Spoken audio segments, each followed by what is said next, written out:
to first meeting of 2024. I will call the meeting to order at 9 a.m. Town of Osoyoos Committee of the Whole meeting, January the 9th, 2024. Approval of the agenda and late items. Are there any late items? No. Thank you very much.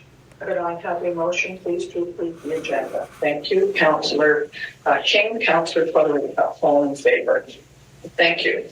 And the adoption of some minutes, Committee of the Whole minutes from December the 12th, 2023. Thank you, Councillor King, Councillor Chung, all in favor.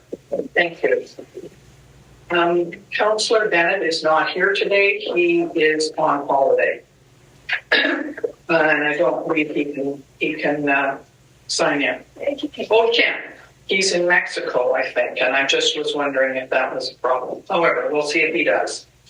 All right, so first off today we have two delegations, and I will ask the first delegate, Sarah Vanderpolen, to come up to the microphone, please. Thank you.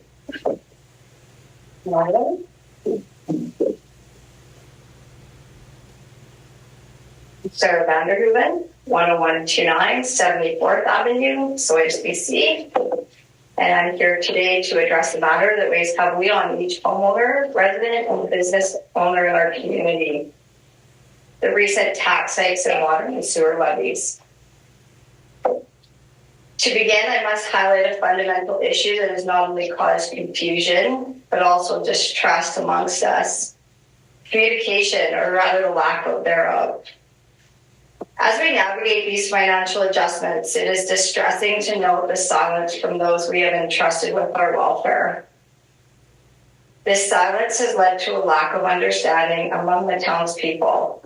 The difference between property taxes, water and sewer levies remains a mystery to many.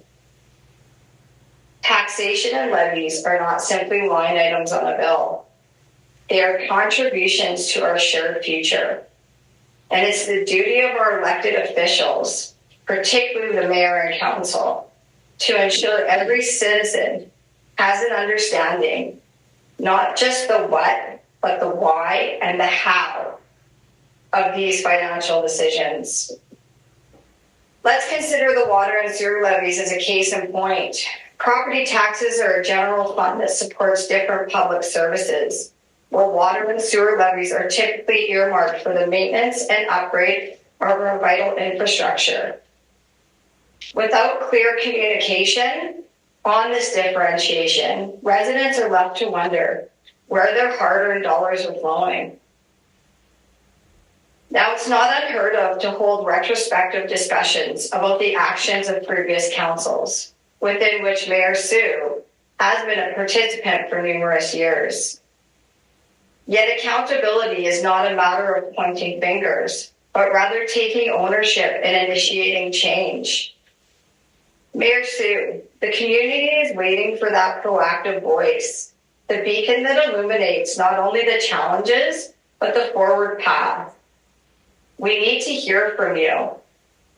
You should be front and center as a good leader would be. The impact of mismanagement observed over the past decade or so has left a lingering question in the air. Do we trust the same leadership with future funds? Residents want reassurance that their investment is secure, that the stewardship of our resources will be both transparent and effective. So how do we bridge this divide?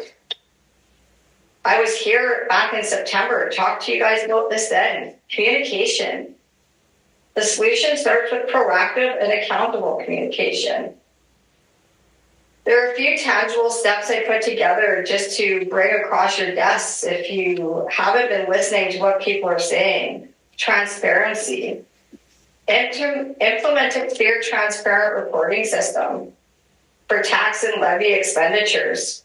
Allow residents to track where their money goes. Educate them. Host town hall meetings specifically designed to demystify property taxes and water and sewer levies. Explain it to them. They don't understand. You've lumped it all together.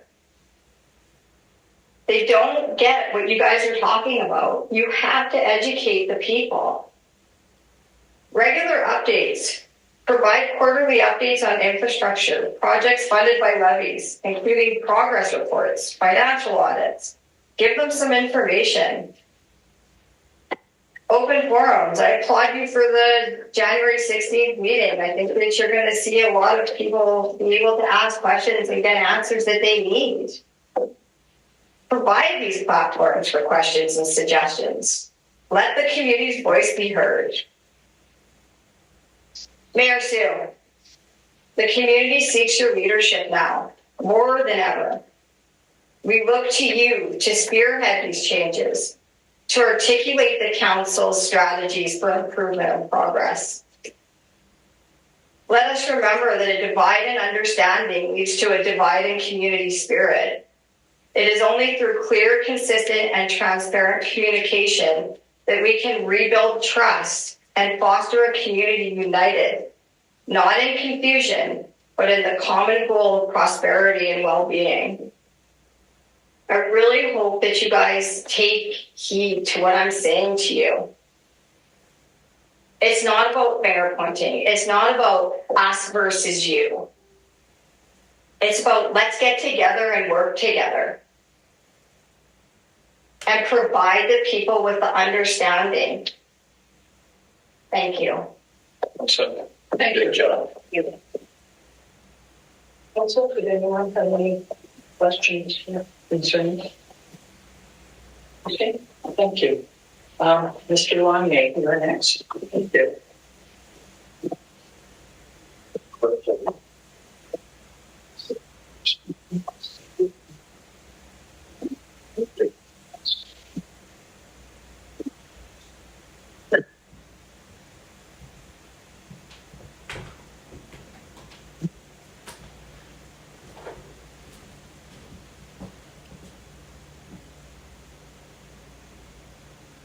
ahead. Good morning, Chair Lonnie. I'm going to call it 28 Empire Street, Osoyoos, BC, business owner, property owner.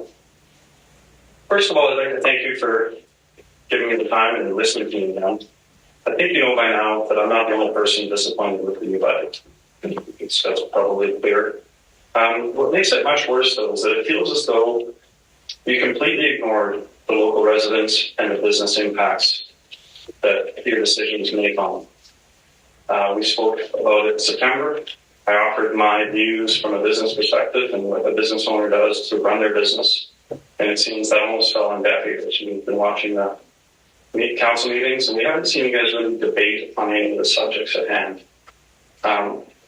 We shouldn't have to be the voice. We shouldn't have had to get organized to be the voice of the people. Really, we hired you as councillors to be the voice of the people. And it's kind of sad for us to think that we are now your enemy, or you feel as though we're being that way. All we've done is assembled the collective people's thoughts. And we've done that through meetings. We've done that through petitions. So we've done a lot of work in that essence. And it's easy to reach out to us and have discussions on how people feel.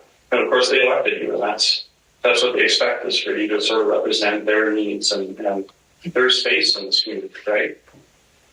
One of the things that comes up is how closely do you as councillors look at department spending? Do you look at lists and make a solid effort to determine the large difference between what is a need and what is a want? In the budget that we studied, the one that's out, we sure found a lot of wants.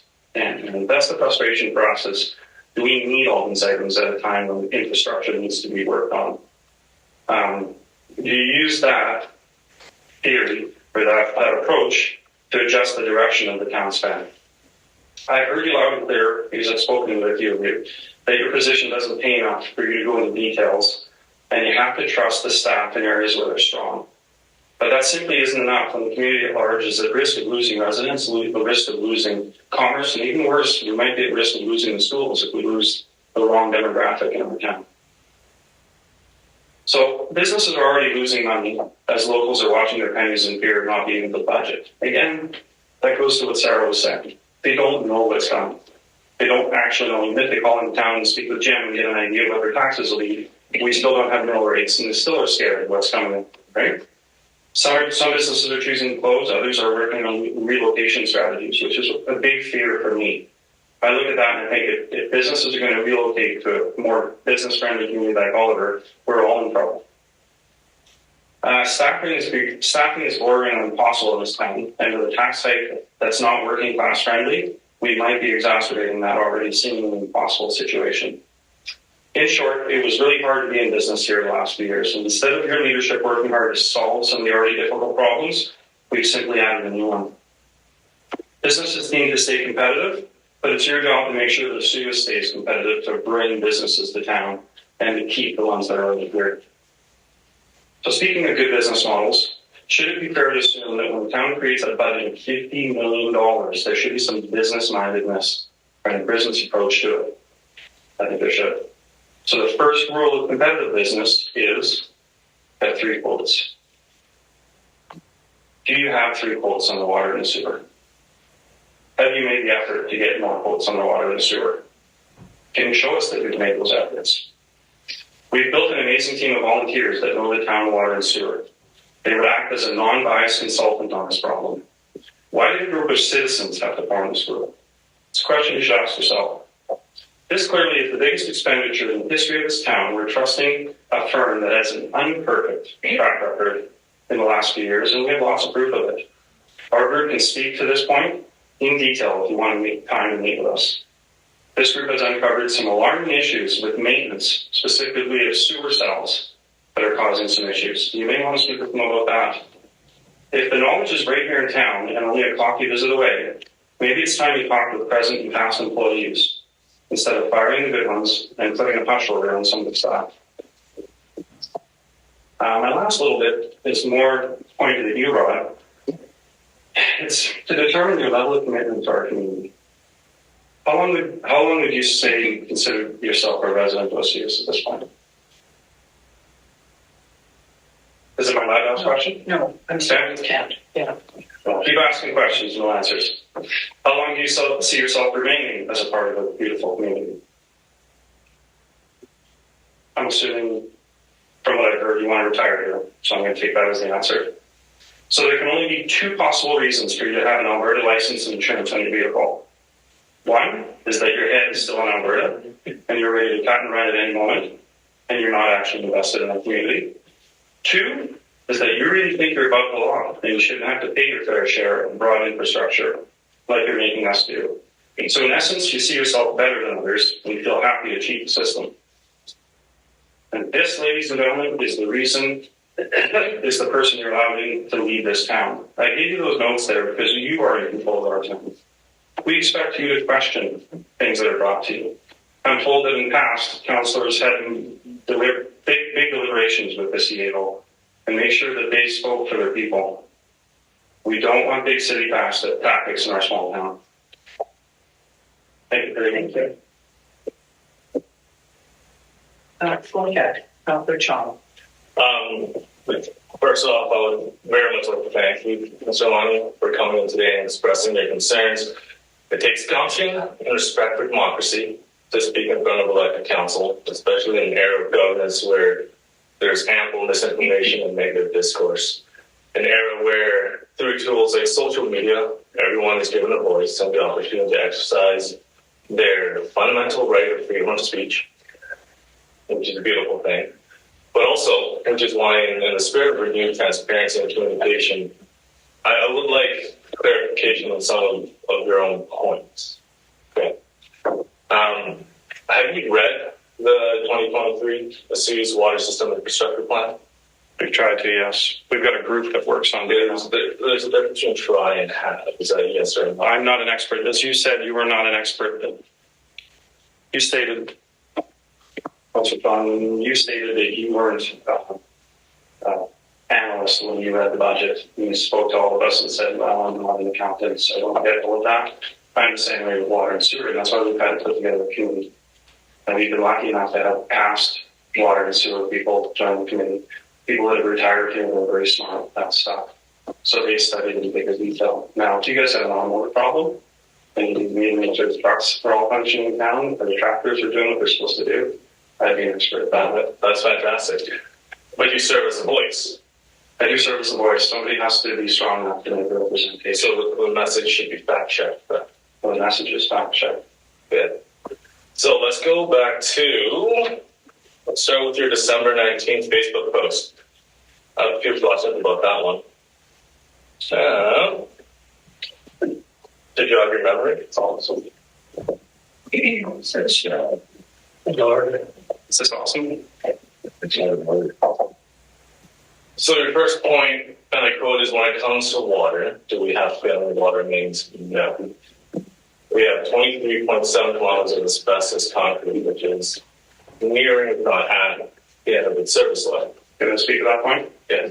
So the committee that we put together has also done some research on that. And are you aware that communities up the valley have started to line their asbestos piping? And there are other options. Yeah. It's not that's been used for, my understanding is for sewer. It's only been recently used for potable water. And there's a minimum rain diameter that's required. Yeah. For us, even a 6-inch main, due to sedimentation and of course manganese and precipitates, most likely going to be a 4-inch main, which makes it unfeasible. Yes, I'm aware of the liner technology. Okay. Yeah, good. But some of the problem here lies that you haven't communicated that to anybody. That hasn't been made public. Down to communicate that. Okay. And be appropriate. It feels as though you're singling me out. I didn't single you out. It's and I appreciate that. I appreciate that. We could go into deliberation on that. I didn't see this as some sort of judge and jury and I apologize. I think that comes off as a I mean my fact checking is past employees that have specifically said that the water isn't completely failing. And through that, that's how you're making judgment of our system when we have a 215-page plan which details not only the expected life, the risk, and the unit cost. I go back to the fact that plan is done by one engineering company. You have not had a second opinion on it. The one engineering company that also serves Hope, Caribou, Williams Lake, Wilton Lake, Hope, Barrier. The one engineering company is Kamloops, 100 Mile House, Clearwater, Oliver, Princeton, Cache Creek, Chase, and Burns Lake. The one engineering company that's responsible for fire hydrants that don't work on the road past Hilltop. And there's issues with some of this stuff, John. You and I could go over this all day long. So if that's all you want to do right now, I could have come forward here and just gone fact by fact and tried to disassemble your budget. We actually came here to plead with you guys and to try to be friends in this. We're in a community together. All I want you to know as councillors and as the mayor is that you have the ability to make the changes. That you should. That you don't just put up your hand every time a budget comes through. We want to see you guys deliberate it. We want to see it on camera that you're upset with something or that you've heard from the residents. You're going to hear from different residents than Zach will. Zach will hear from different residents than Sue will, and so will Jim, and so on and so forth. And with your group of people that you know, or people that approach you, that's what you should come to this table with and say, you know what, I was talking to some people, and I've got more questions that I need to ask because that you're their voice. I'm not their voice. I shouldn't have to do the work that I'm doing to appease people. They ask me every day, what's going on with my taxes? I don't actually know what's going on with my taxes. All I know is that I'd like to represent those people because I don't feel you're doing the job. So if you want to attack me or a Facebook post, I didn't name you specifically. I didn't name anybody specifically. All I want you to do, when I elected you and I promoted you and I went to your rallies and did all the things it took to get you to that seat, is to represent me as a business person. I came here and I spoke very nicely in September. And I don't feel that I was heard because I didn't hear it in subsequent meetings that you guys actually deliberated over the budget. All I heard is that the budget that was in place then got passed. That's our frustration at this point. Can I just say something here? I appreciate what you're saying, JF, but you do need to know that we did take notes at that September meeting, and we looked at every issue that was brought up, and there was, at the next meeting, an explanation. We asked questions, and we had a lot of those answered and explained. So while I understand that it's probably not enough for everybody that wants more information, we do question and we do spend a lot of time asking questions and looking at things and reading. So I think that you're being a little bit unfair to be critical of us not doing the work, because I think we do a lot of it. It may not be what everybody thinks is important, but we have to deal with the issues that come forward to us and the reasons why. And when we did the vote on the budget, it was a unanimous vote. So we weren't just saying, yeah, we agree with everything without asking. We absolutely are willing to look at that vote and to look at how we can look at many of the issues again, and that will come up this afternoon, that notice of motion. It is also why we are having a meeting next week on the 16th, where hopefully a lot of the questions that both you and Sarah have asked will be answered and will be explained. And we are happy to try and explain what's going on, why we're doing things, where we're doing things, what we're doing things. And our staff have done a great job of putting together explanations for it. I know that it's not everybody's answer to everything, but believe me, you have hired us and elected us to do this job, and we're trying to do the best that we can. Is it the best that anybody can do? Probably not. There's always more. But believe me, we are really trying to do what we can for this community. Go ahead, Councillor Tom. And I do apologize if this came off as me attacking you. We've always been friendly. I have great respect for you. You're a prominent voice in this community and a prominent member. And trust me, I don't want to be here this morning. And I know all the things I do in my life, and I don't want that. This is the least pleasant. 100%. But you also have to understand your voice has a lot of power. So when there is misinformation and it's not 100% correct, and it creates a narrative which is simply not true, and it has also delayed capital projects and other projects, and has caused the capital projects. It's not you. I'm sorry. You know that these accusations. The OCI. You walked out of the last meeting because you felt you were being bullied. You're bullying me, so you can kiss my nuts. Yeah. No. Are you going to question everybody on the 16th like this? Because that's rude. You guys are doing it wrong. The whole town is upset. There's 2,500 people that are upset. You're not listening to them. We're trying to be their voice in a really polite way. You have no power to answer your questions. You won't answer mine. Okay. Yeah, but you don't even answer anybody's questions. You look after your kids while you're on a Zoom meeting. Other guys fall asleep. It's all a bunch of crap in this place. Wow. You. Yeah. Okay. So, you don't have any right to touch anybody. excuse me, this is not an open meeting. We had two people that had asked to be on the agenda and were allowed to be on, and that is those two people have had that chance. Okay, thank you. We are now going to move on to new business and the SILGA amendments to the Constitution. Mr. Hello, Your Worship. Are you going to talk about that? Every year there's a civil conference. It's an opportunity for representatives of the area to get together, talk about challenges they have, and ultimately debate, discuss, exchange ideas, and ultimately provide resolutions to which that organization will go to potential representatives, etc. So this is providing you with the opportunity to discuss, think about potentially considering a resolution that SILGA will debate. This is here mostly for information and your potential direction. Yeah. Thank you. I do know that I asked Mr. Zackel to find out exactly how much the costs were for SILGA. That is our first place of going to present things. It's the Southern Interior Local Government Association.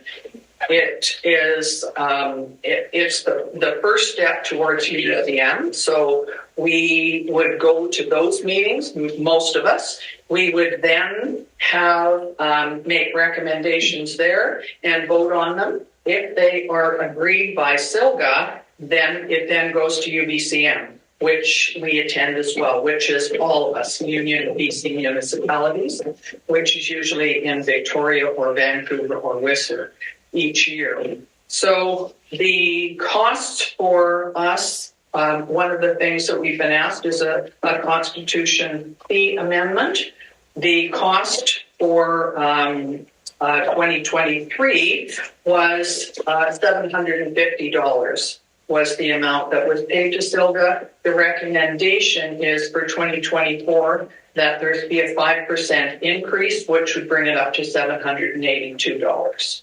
So that is one of the things. And there's also that there will be, I'm assuming, will be debated at the annual meeting. And there is also the lifetime convention registration where past UBCM presidents and SILGA presidents are granted a lifetime membership. So all we're doing today is just having a look at these, and these will be decided at the SILGA meeting, which is held in late April this year in 2024. We have not decided whether we're attending that or not, but normally many of us do. So there is, if anybody has any concerns about that, any questions, council, on SILGA membership or resolutions? And if there are any calls for resolutions, we can provide those to the SILGA executive. Okay, thank you. I do not think that we have anything else on the agenda, so I will ask for a motion, please, to Terminate the meeting. Councillor Federica, Councillor King, all in favor. Thank you very much, everyone. So on the 16th, is everybody going to be questioned and vetted before? Be happy to talk to you outside after the meeting is over, if you like. Sure, that'd be great.